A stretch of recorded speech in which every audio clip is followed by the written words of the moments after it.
Hey everybody, it's Jerry. This is the Juicy Fuego channel and I'm back again. So, previous video, I did a little bit of an unboxing or unbagging from Dillard's, and everyone knows that I got the new Tom Ford fragrance on their cheaper line. And I got ombre leather already, so this is my second edition of that. Later on, I'm probably going to end up getting Grey Vetiver Eau de Parfum, and I'm looking at potentially adding Metalique. I haven't heard a whole lot of hype about that one. I know it's super expensive, but I kind of dig it. I sprayed it today on paper.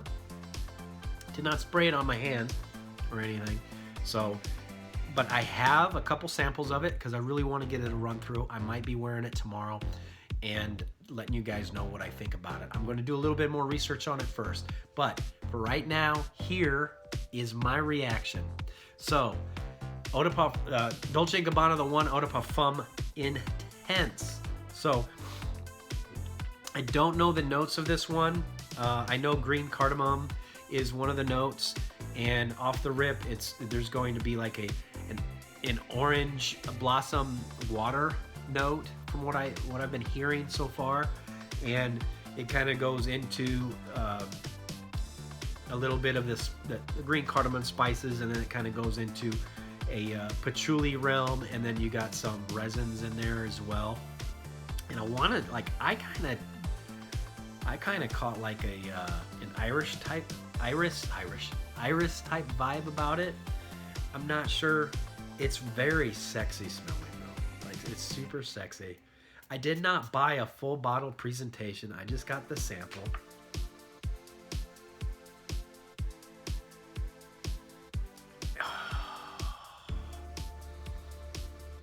Okay, the leather is kind of, I'm picking up that leather a little bit. So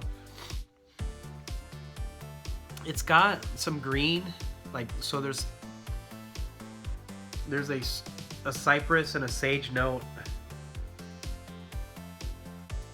And there, gosh, it almost smells like there's a little bit of a flower in the background. You know how Bulgari Man, not Black Orient, because that's the one that I have right here, but Man in Black has the tuberose in it, and it's really subtle and it's in the background.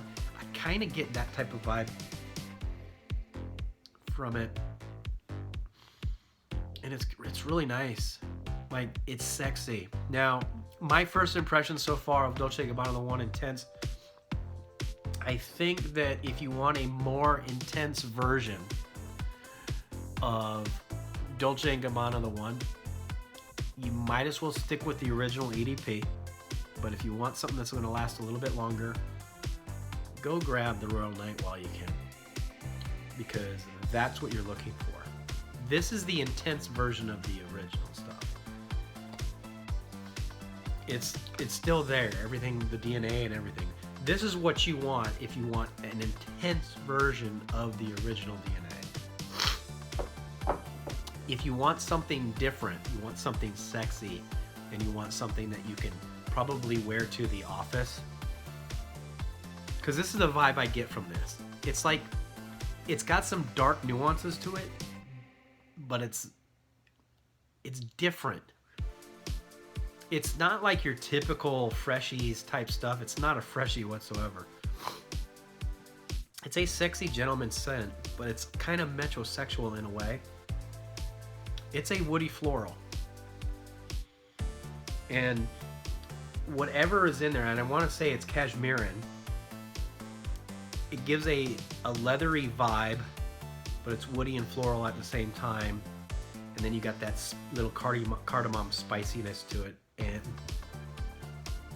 it comes off a little bit tobacco, like a little, like it's subtle. So I like it. I do like Dolce & Gabbana The One Intense. All right. Is it groundbreaking? Not exactly. Where are you gonna wear it? I'm not sure. I think it'd be I wear Dolce & Gabbana The One EDP to work. I don't have a problem doing that. This is one that I think I would wear to work during the spring, and probably wouldn't grab the regular Dolce & Gabbana the one during the spring, at least in the warmer days. This one I think I wouldn't feel too bad about. I'm thinking that this one might be a little bit better in that part of the year, springtime, and maybe the warmer parts of fall. I'm not sure how it's going to be in the hottest months, but maybe in the hottest months you could get away with wearing it at night. So I'm getting the same type of vibe with this particular fragrance that I get with Valentino Uomo. Not the intense version, I got the original up there, but like the original Uomo. And then the same vibe that I'm kind of getting from this one is also Prada Luna Rosa Black. It's in the same vein, so like similar occasions, but Prada Luna Rosa Black to me seems a little bit darker. So for me, this one seems like a potentially like a daytime office type scent, you know, sexy man type scent. And then, you know, I don't think I would wear it in a dating situation, but if I wanted to go to the office and I wanted to impress that special lady, I think I might wear this one. And you definitely have to respray it because I had it on my skin for about 4 hours and it's kind of fleeting and skin scenty at that point. You're going to want to be able to get close to someone if you definitely want to throw this scent off. The projection doesn't last very long in my opinion. It's the type of flanker that's nice, but maybe it's not full bottle worthy. And why am I saying that? If you love Dolce & Gabbana The One fragrance line, this is probably going to be one you want. But if you're not in love with it, it's probably one you can pass on. I love Dolce & Gabbana The One. I don't own all of them. I do want to get the Gentleman just to have it. But this one, the Intense, the bottle looks lovely. I want to get the Mysterious Night as well. So does everybody need to get this particular one? I'm not sure. I think other things that are in the same vibe do a better job than this particular one. If you're looking for a floral woody, there's probably better ones out there that perform better than this.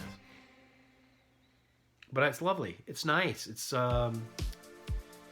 you know, a 1 out of 10. I'd probably give it a 7, and overall maybe a 6. And the reason why I'm giving it a 6 is because the performance is probably closer to the EDT than the EDP. It's not impressing me. The EDP is still better. It's still put together better. The EDT is really good as well, but this one kind of follows the same lines as the EDT over the EDP, except this one is an eau de parfum concentration.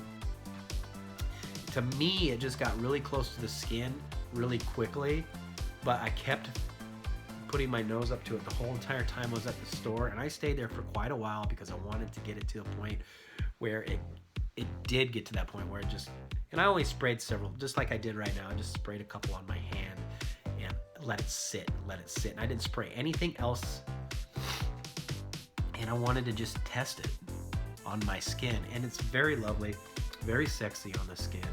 I can't complain. Yeah, you still get there's still tobacco vibe there. You still get the one DNA, but it's so different at the same time. And this is so different than other things that are coming out, because if you've been paying attention to what's coming out, you'll see that there's more blue fragrances coming out, and you're going to see that there's some bubblegummy scents coming out as well, you know, like riding on the wave of Invictus and stuff like that. So that's my first impressions of Dolce & Gabbana The One Intense. So stay tuned. I'm going to give you my reactions to the scent that I picked up at the local Dillard's, and some of you already know what it is if you've watched previous videos. I'm going to give you my impressions of that very shortly. All right, take care, peace, see you next time.